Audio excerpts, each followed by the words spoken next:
Hey YouTube, it's Carlash1990, and today I have a double deck tech. I wouldn't necessarily call it a deck tech video. These are just starter decks that I have made after getting into Star Wars Destiny. I picked this game up about a month ago, bought some just random lots off of eBay, and then someone over Facebook who was really awesome to deal with hooked me up with a couple booster boxes for a pretty good price. And through accumulating those things, I put together the best decks that I thought I could, not knowing a whole lot about this game. And then my girlfriend and I have been playing these decks against each other, color for hero and villain specifically against each other. And we've been tuning the decks as we go. And we got about 20, maybe 30 games under our belt with each of the color deck pairings. And I think we're to a point where we're feeling pretty good with them.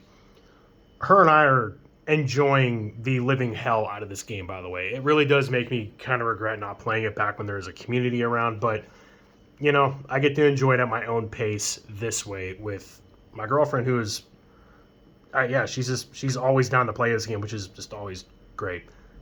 The dice mechanic in this game, the dice looked really stupid to me at first, but after playing this game, it's kind of grown on me. Kind of like being able to roll the dice, and the fact that no card in your hand is truly a dead card. You can always discard cards to reroll dice. Your dice anyway. Though if you have good dice, you don't need to reroll. Then they're dead cards, but you're still in a good spot. So I'll start off with the villain deck. And again, I don't know if there's any erratas or banned cards for this game. I'm sure there is. I know there is. I'm not going to go looking up all that stuff. I am just going to play cards as they are written, as far as the points go and whatnot, and I'll have all the like location cards in the decks as well. And some of them have plot cards to kind of even out the points to keep in with theme. And these decks are all thematically built for the most part anyway. So this one, it's a very obviously bounty hunter centric deck, and you're going to be playing all of these good weapons to kill your opponent's characters with, more things that make things easier to kill. Crime Lord probably not all that great in here, though I really like this card. Probably wouldn't play two of them. I like just playing doubles of most everything, unless they're unique stuff, just to have consistency with getting them. But you can always just discard the extra copy to reroll dice. But I like the flavor of this card, especially like the name and everything. So I have this in here. This could probably be something else, but I've gotten to use the ability more than once, so I don't know. It has its value. And of course, you got to have the ships, right? Not that I'm a huge fan of vehicles in this game. I know later sets really focused on them, and it kind of made them stupid or kind of broke them or something. I've heard people talk about it. So I'm just playing these ones. That's it. I don't have like the piloting stuff going on for whatever it is, but they're just a little slow in my opinion.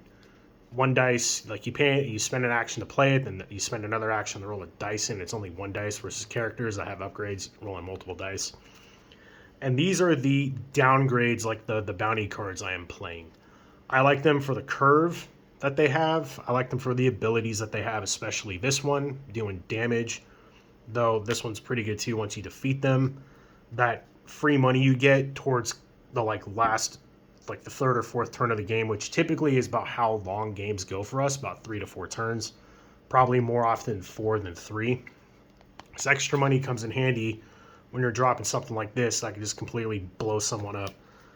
And then the rest of the cards in this deck, outside of just like good cheap weapons or things with ambush and redeploy, but like this destroying shields, is this some like staple yellow cards that I think are staples.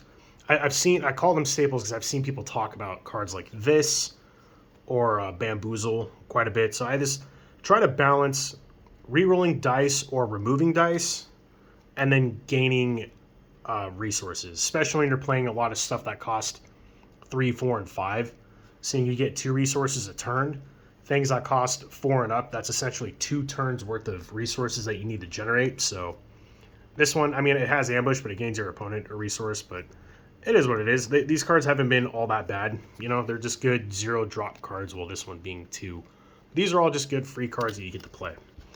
This deck, I would say out of all the decks I have, out of all 6, is the best one, the most consistent one. And it was one of the ones I was really wanting to build. I like Boba Fett quite a bit, and this artwork is amazing, even though it's just like the starter deck one.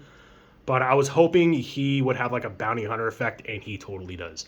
There's some cards I'm looking for. I'll just get them because they're not expensive, but I didn't get enough copies of them, or I just don't own them to really thematically fill this deck out. But for the time being, it's pretty much there. And then this deck is a Leia Han Solo counterpart deck. Like I said, I love theme. Like theme so much to the point where I'm gonna spoil another card game, but like Versus System. Like Versus System and their flavor is just intense. And this game kind of is on par with that with deck building, and I am all about that. The Versus System takes it to a whole nother level to where it skews gameplay dramatically, which is also great.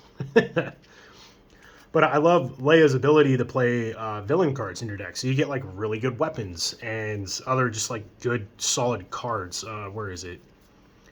Yeah, like Take Flight. I get to play Take Flight in here. Just villain cards. Doesn't say like equipment or upgrades or anything. But it's just, again, more beat sticky kind of things. The other deck was more ranged. This is kind of all over the place with ranged and melee. But Holdout Blaster, great. I want a lot of ambush cards with Han Solo to give him the free shields and stuff. So a lot of ambush. Probably too many weapons, but at the same time, you play the cheap ones, and then you can just upgrade into them with this kind of a thing. And then Second Chance is great. I want my characters to be really difficult to kill, really playing the attrition game. This card's nuts for that. And you got to have, the Millennium Falcon. I threw a Chopper in here because he's cool. I haven't seen the show he's from, though I'm sure once I do, because I think he's from like Rebels or something like that. I'm probably going to like this character. I've seen him on a lot of other Star Wars cards, and he kind of seems like a psychotic robot that runs around that's like chopping stuff up. I think that's awesome. And Hyperspace Jump, I've seen a lot of people talk about this in like old Destiny videos. Same with Easy Pickings. So I'm guessing these are like staples for hero decks, so I had to run those. And then again, there's more good dice mitigation cards, and then resource generating cards. There's a lot of expensive cards in this deck. I want to be able to get past that 2 resource a turn barrier without having to really rely on rolling for resources. And again, just cheaper ways to resolve your dice and activate your dice. I know these don't really seem all that great, but Ambush gives Han shields, and it's a way to, get extra. You can like activate a character and a ship in one turn. These kind of like guarantee you to do that while getting a free shield on top of it. So it's all about just the double value for there. Yeah, this is my first set of decks for Destiny that I'm going into. I'll go over the blue ones, the like force-based ones or something. I think that's what they're called. We're enjoying those quite a bit. The color I'm not really all that fond of is red.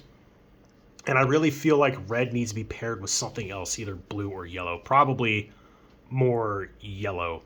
They kind of fit like the red theme and like what red wants to do more than blue, in my opinion. But I could be wrong. I don't know. This is just 3 weeks worth of me reading cards, playing a bunch of games, like jamming out a bunch of games, and just kind of seeing the consistent trends that I'm noticing. But I'm loving this game.